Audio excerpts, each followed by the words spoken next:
How's it going, good people of the world? My name is Dustin Coyle. You're tuned into Intelligent Thoughts. This is an episode of NBA Today. The date is going to be for March 18th, 2019. Before we get started, I do want to say go ahead and give me a follow on Instagram.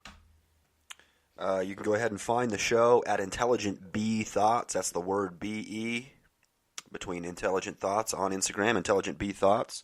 Go ahead and like and follow on Twitter at Intelligent THO and the number 1, Intelligent Tho 1. There's also a Facebook page, Intelligent Thoughts. Go ahead and reach out with any questions, comments, anything that you'd like to see happen or change with the show, or just interact. I like to post quite a bit about breaking news, maybe the Odell Beckham trade, maybe the C.J. McCollum injury, things like that going on. You can get a lot of good information, probably more so than even with the podcast, through one of the social media outlets. I'm probably most active on Twitter, but go ahead and like and follow on any of those that you guys use on a regular basis. Alrighty. So we had a big day yesterday, a huge game at the 1:30 ABC slot with a big matchup between Giannis and Joel Embiid, where they both put up huge numbers. The Rockets go for their 10th win in 11 games last night at home against the Minnesota Timberwolves, and the Clippers rally to get a late three-pointer from Lou Williams. And we'll be talking about all these in just a second. But before then, let's start the show.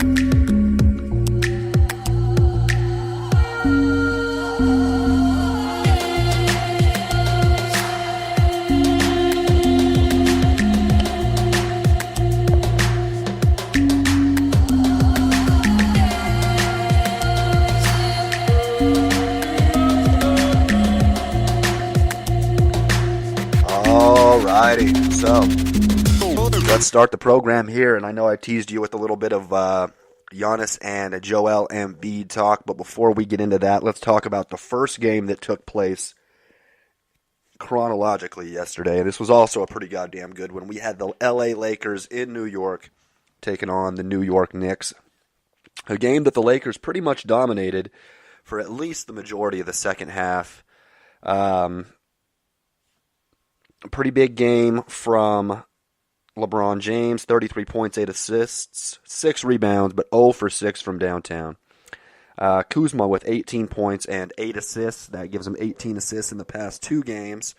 Or actually, I think 20 assists in the past 2 games for Kuzma, taking a bit of a more of a facilitator role for Kyle Kuzma lately, with Brandon Ingram and Lonzo Ball both being out for the season. But that's not the story of the game. The story of the game is the Knicks were down by 11 points with 2 minutes and 47 seconds left to play, and they go on a 13-1 run to finish the game, which includes a Mario Hezonja block of LeBron James with about 2 seconds to play in the game. LeBron James 4 for 15 in the fourth quarter. Those 11 misses in the fourth quarter were the most for any quarter in LeBron James' entire career. So really a letdown for him. He missed a three-pointer right before that and then got blocked by Mario Hezonja, who gave him a 6th stare down after the block to seal the victory for the New York Knicks. LeBron James immediately left the court. I'm sure didn't really want to take part in any of the post-game handshakes or any of the festivities there.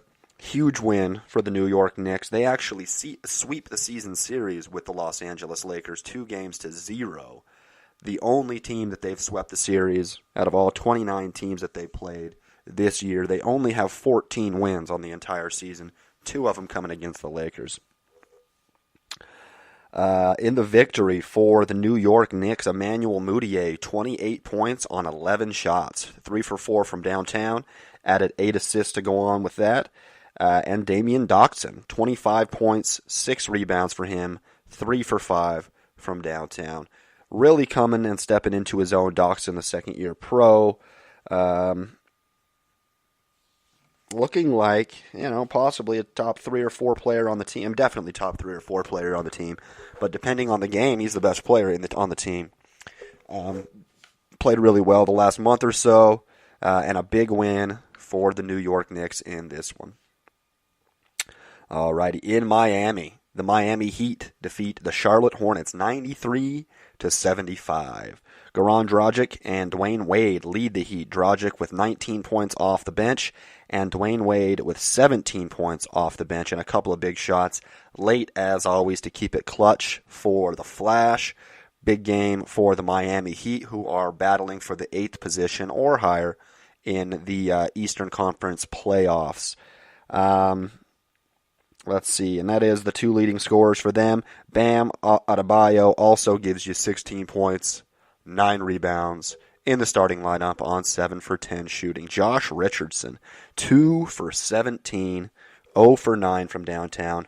Just 7 points, a really tough performance there for Josh Richardson. They do get the win nonetheless. Leading the way for the Charlotte Hornets, Jeremy Lamb off the bench, 21 points in 33 minutes, 8 for 20 shooting. 3 for 9 downtown. Kemba Walker with just 10 points on 4 for 16 shooting in the starting lineup. All right, the Orlando Magic defeat the Atlanta Hawks at home, 101-91. Nikola Vucevic leads the way for the Magic with 27 points and 20 rebounds. Great game for him following his first All-Star berth in his career. Aaron Gordon also chips in with 22 points and 8 boards in the victory. As far as for the Atlanta Hawks, Trae Young leads the way, 9 for 18 shooting, 0 for 5 from downtown though. 20 points, 6 rebounds, 5 assists for the young man. Dwayne Dedmon also gives you 10 points and 14 rebounds as the starting center. Alrighty, in Milwaukee, the 76ers road dogs, winning a lot of good road games here. The 76ers are. They beat the Milwaukee Bucks 130-125. A great game back and forth there. Giannis actually scores his career high, 52 points for him, 16 rebounds, 7 assists. Huge game for him. 3 for 8 from downtown, even shooting well from 3 range. But that's about it. Middleton gives you 19 points on 8 for 18 shooting. Not the best performance for him. Giannis really led the way. And like I said on the other side, there was a battle going on. Joel Embiid, 40 points, 15 rebounds, 6 assists in the victory.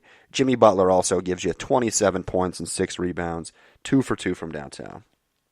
Huge win there for the Philadelphia 76ers. Obviously, that is a matchup that we will probably see in the Eastern Conference playoffs, assuming that all goes well. I mean, obviously, Toronto and Boston, it depends kind of how things play out.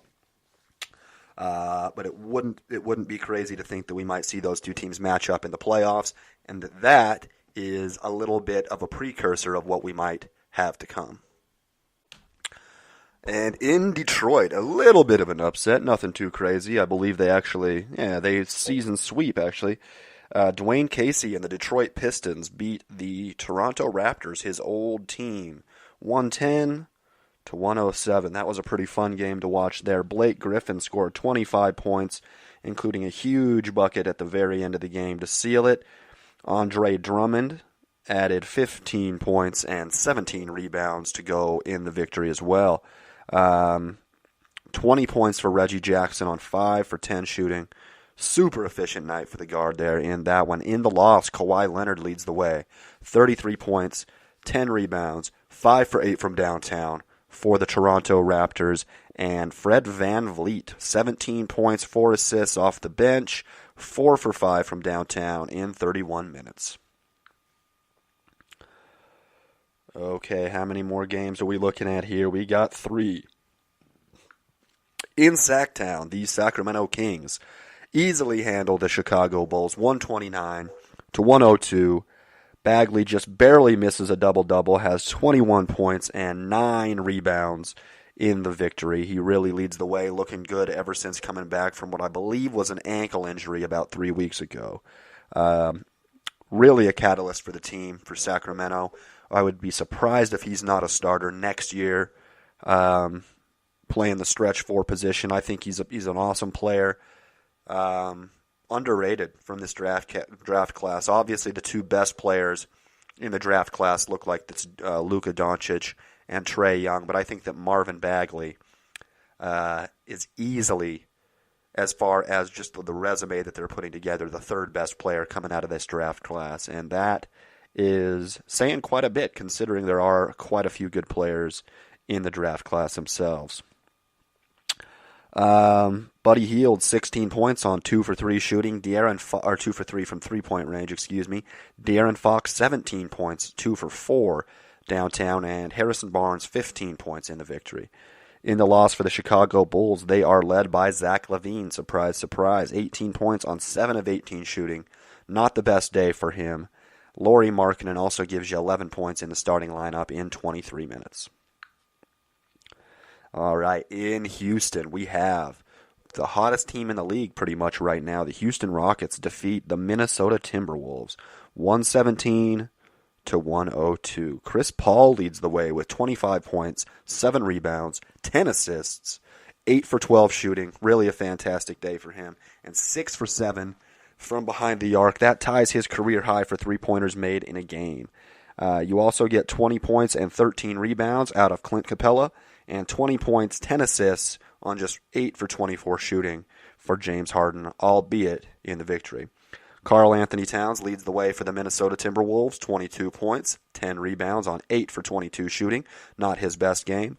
21 points for Josh Okogie, really looking like their second best player right now. 3 for 7 from downtown, also played some decent defense on Harden, albeit in the loss. And one more game to talk about from last night. We have the Los Angeles Clippers at home. As I said earlier, it takes a buzzer beater, like 29-foot three-point shot from Lou Williams to win the game. They do win the game, 119-116 over the Brooklyn Nets. That was a pretty sweet game to watch in general.